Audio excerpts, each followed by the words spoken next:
नमस्कार दोस्तों, मैं हूं सूरज और मैं आज आपको बताने जा रहा हूं वृत्तीय गति के बारे में। तो इस वीडियो के माध्यम से मैं वृत्तीय गति, एंगुलर डिस्प्लेसमेंट के बारे में मैं पूरा विस्तार पूर्वक इस वीडियो में बताने का प्रयास करूंगा।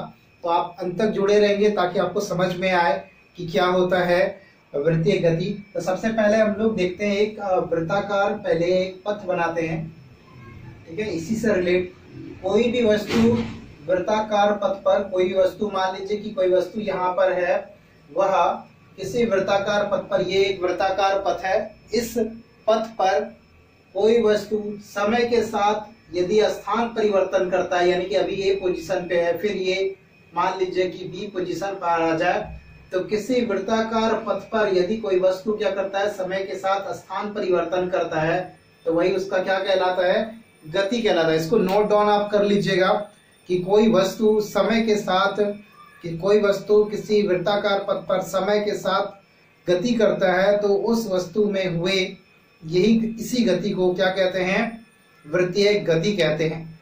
वृत्तीय गति को समझ लेने के बाद हम लोग समझते हैं कोणीय विस्थापन के बारे में। हम लोग क्या समझते हैं, कोणीय विस्थापन के बारे में, कि कोणीय विस्थापन क्या होता है इसके बारे में। तो देखिए यहाँ पर क्या है कि कोई भी अगर वृत्ताकार पथ है, तो उसका कोई ना कोई एक सेंटर होगा। एक क्या होगा, सेंटर होगा, कोई ना कोई। तो मान लीजिए यहाँ पर ये जो सर्कुलर पाथ है, उसका सेंटर जो है ना वो O है।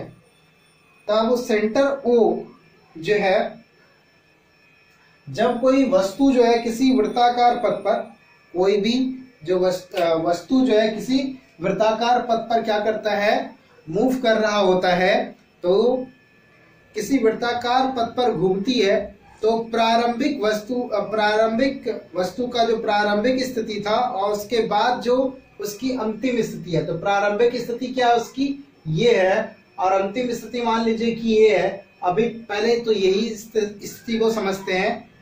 तो वस्तु का किसी सर्कुलर पाथ पर, किसी वृत्ताकार पथ पर कोई वस्तु की पहली स्थिति तथा अंतिम स्थिति, पहली स्थिति मान लीजिए ये था और दूसरी स्थिति ये है, या आखिरी स्थिति ये, अंतिम स्थिति ये है, तो उस स्थिति के बीच केंद्र के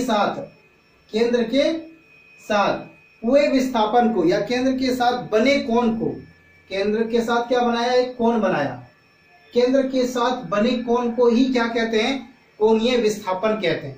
तो यहां पर क्या किया है ये, कि केंद्र के साथ, ये केंद्र है, इसके साथ जो है ना वो एक एंगल मेड करता है। मान लीजिए ये एंगल जो है ना वो थीटा है, तो वही थीटा जो है उसका क्या है, कोणीय विस्थापन है। यहाँ पर थीटा ही क्या है, उसका कोणीय विस्थापन है, ठीक है।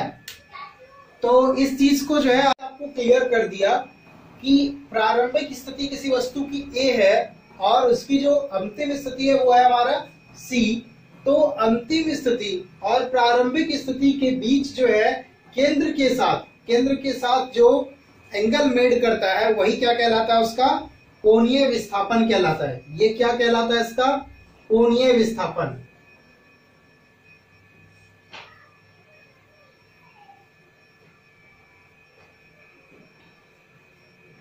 ठीक है, ये क्या कहलाया, कोणीय विस्थापन कहलाया। जब हम कोणीय विस्थापन को समझ लिए, तो कोणीय विस्थापन को किससे सूचित किया जाता है, तो कोणीय विस्थापन को सूचित किया गया, यहाँ पर मैंने थीटा के द्वारा सूचित किया है। कोणीय विस्थापन को किससे सूचित किया है, थीटा से यहाँ पर सूचित किया है। कोणीय विस्थापन बराबर क्या होता है, इस कोणीय विस्थापन को अगर हम लोग बताएं कि कोणीय विस्थापन इक्वल टू क्या होता है, तो कोणीय विस्थापन यानी कि थीटा इक्वल टू होता है L बाई आर। ये L क्या है, इस चाप पर, इस केंद्र के साथ एक जो है ना जो कोण बनता है, तो वस्तु A से जो B तक की, जो C तक की जो दूरी तय की गई है, इसी को क्या बोलते हैं, चाप की लंबाई। क्या बोलते हैं, चाप की लंबाई। तो L जो है वो चाप की लंबाई है और R जो है ना उसका रेडियस है। जिस सर्कुलर पाथ पर ये मोशन कर रहा है उसका जो रेडियस है वो क्या है, R है, और ए से सी तक के बीच की जो दूरी है उसके चाप की लंबाई, तो थीटा इक्वल टू हो जाता है यहां पर, यानी कोणीय विस्थापन जो है, कोणीय विस्थापन यानी कि थीटा इक्वल टू हो गया हमारा एल बाई आपका आर। एल यहां पर क्या है, चाप की लंबाई है, ये चाप की क्या है, लंबाई है, जितना उसने तय किया उसकी चाप की लंबाई हो गई, लेंथ हो गया उसका, ठीक है। और आर जो है वो रेडियस है किसका, तो वो सर्कुलर पाथ का रेडियस है, जिस सर्कुलर पाथ पे इसको बताया गया है उसका क्या है, ये रेडियस है, ठीक है। अब यहां पर कोणीय विस्थापन जो होता है उसका मात्रक क्या होता है, तो उसका कोणीय विस्थापन का जो मात्रक होता है वो होता है रेडियन। क्या होता है, रेडियन। कोणीय विस्थापन का जो एसआई मात्रक होता है, एस आई मात्रक रेडियन होता है, ठीक है।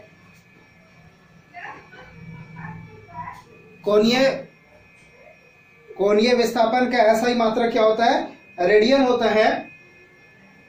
ये याद रखेंगे किसके बारे में, यहां पर से ऐसे कर।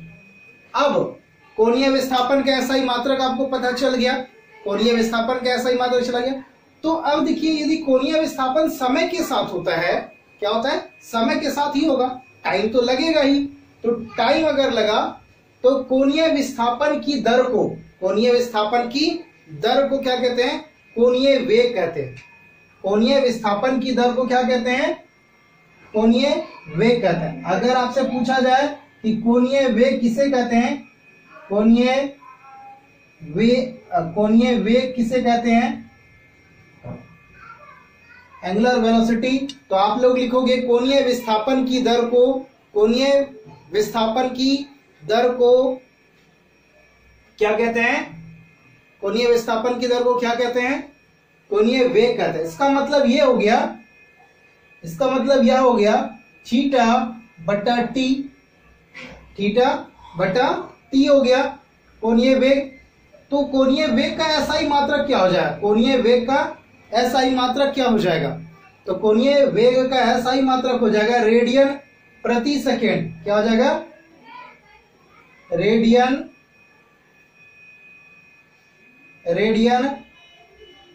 प्रति सेकेंड।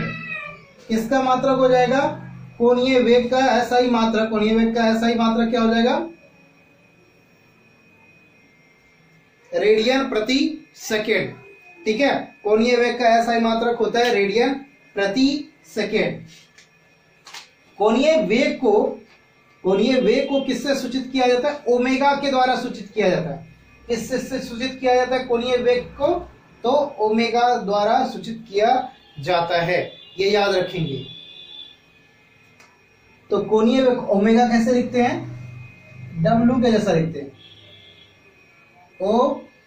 ओमेगा, ओमेगा के द्वारा सूचित किया जाता है। किसको, कोणीय वेग को ओमेगा के द्वारा सूचित किया जाता है। तो यहां पर क्या हो जाएगा, ओमेगा इक्वल टू थीटा बटा टी, नहीं हो जाएगा, ओमेगा इक्वल टू थीटा बटा टी हो जाएगा।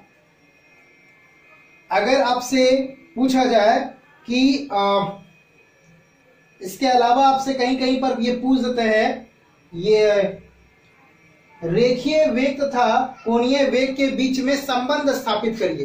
तो अगले वीडियो में मैं आपके बीच में रेखीय वेग और कोणीय वेग के बीच में एक संबंध स्थापित करने के लिए एक स्पेशल वीडियोस लेके आ जाऊंगा, ठीक है। आज का जो ये वीडियो रहेगा वो यहीं तक रहेगा, क्योंकि लंबा वीडियो आप लोग देखते नहीं हो, इसलिए मैं छोटा छोटा वीडियो बना देता हूं आप लोगों के बीच में, ठीक है। आज की मेरी यह सभा यही समाप्त होती है।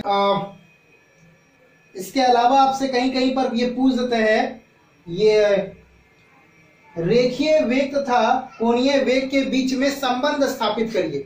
तो अगले वीडियो में मैं आपके बीच में रेखीय वेग और कोणीय वेग के बीच में एक संबंध स्थापित करने के लिए एक स्पेशल वीडियोस लेके आ जाऊंगा, ठीक है। आज का जो ये वीडियो रहेगा वो यहीं तक रहेगा, क्योंकि लंबा वीडियो आप लोग देखते नहीं हो, इसलिए मैं छोटा छोटा वीडियो बना देता हूं आप लोगों के बीच में, ठीक है, आज की मेरी यह सभा यही समाप्त होती है। तब तक के लिए जय हिंद, जय भारत।